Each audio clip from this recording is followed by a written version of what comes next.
How's this for a segue? Tradies Tuesday with industry mentor Miles Primrose from BusinessSight.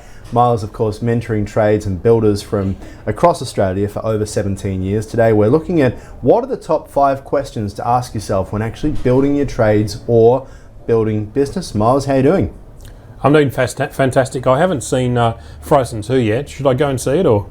Why are you looking at me? I have no idea. Okay, fair enough. Let it go, in the famous words. Did you actually thought I was going to introduce you to talk about that, didn't you? I wasn't sure. I'm never sure with you. It's always fun to be here, though. That's the main thing. So the 5 questions, and look, one of the things I think of, the very first one is like, what do I want my business to be in its ideal form when it's finished? So when I say when it's finished, I don't mean the end. I mean, it could be 5, 10, 12 years away. You've got you might have a studio somewhere. You might have a few people actually running different segments for you at the same time. You're actually out at lunchtime having your lobster mornay because everything's running so well. That type of thing. Mate, I'm not a tradie. Lobster thermidor. So is that what you have down at the Lobster Cave in Beaumaris? Is that? I've actually never been there. Really? No, I do have a bet with somebody that I'm pretty close to winning, which either one of us is going to take each other there. Back to the 5 questions. How interesting for a television audience was that? Did you win $50? The first question. What do I want my business to look like? So for a tradie, it might be they've got a nice office somewhere, a nice shed where they can actually lock up their vehicles at night time. They've got maybe a part-time office person, and it's really important to have the office person that looks after the detail, different to the marketing person, different personalities.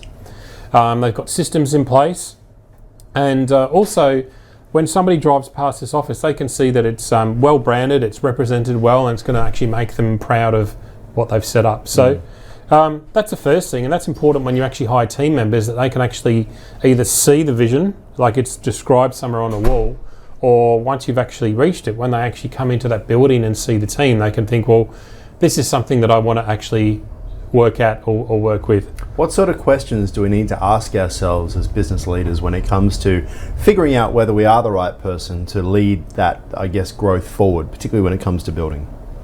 I believe one of the most important things is it's once we ask ourselves or find out, about, I was going to say, ask you about your business personality, but there might be a few of those personalities. So you want to find out. It depends on the guest, Miles.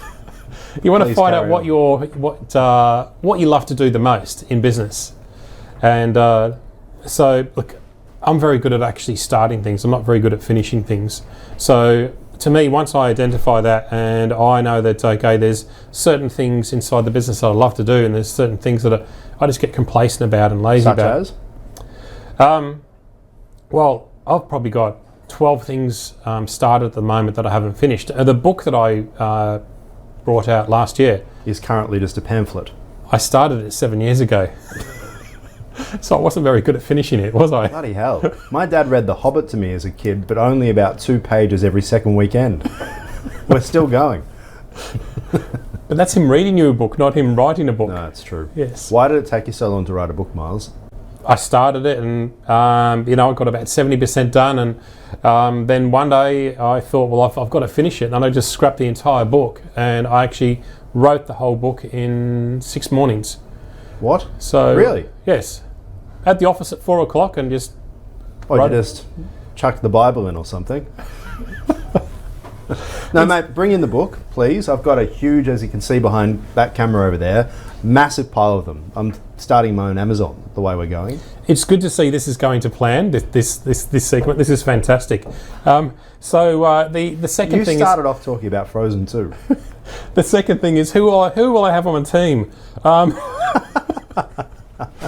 Which is really important. So you want to make sure you've got the right people in your team. So a lot of trades and builders are really reactive, like they've got a project that's come in. It's the hardest part though, right? Getting the team together, getting the team organised, because generally when you're starting a business, you bring together who will support your business, and then 6 months, 12 months down the track, you realise that the team, whether that's employees, whether that's business partners, quite often you've got to make a change.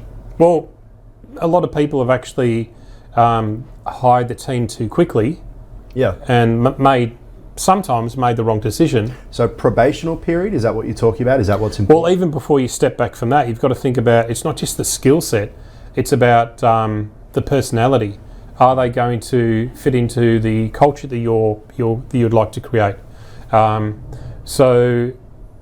I was reading something from one of the billionaires that's out there, and he actually doesn't ask for a resume or anything. He actually asks them to tell them what are the 3 reasons why I should hire you. And to me, because anybody can put anything on a resume or whatever, but he'll ask them that when they're actually in front of them, because it's no use them giving them time to actually think about it. So I mean that's another good way of looking at things. So building the right team. The best answer is, I love your business, I love what you're doing. That's the number one thing. Well, that's what I told you when I first spoke to you. Anyway, so the third thing is, what does your financial business model look like? There's something going on between us that I'm not aware of. Like last week it was the Tiffany ring, now it's this. I like this space here. It's going to get friggin' wider, mate. What does your financial business model look like? So there's a lot of people that actually, they'll go out and they'll do a job, and they'll win a job, and they'll price it, and it'll look like, okay, they've made some money at the end of the project. But the thing is, it gets to the end of the financial year and they do their tax, and they haven't made the money that they would have liked to have made for the end of the year. So you have to have a separate business bank account for your tax. Oh, that's one of the many things, yes. So have obviously a separate business account for your money coming in, a separate account just for your GST, and a separate account for what happens if there's a rainy day type thing. So you obviously need to have those set up.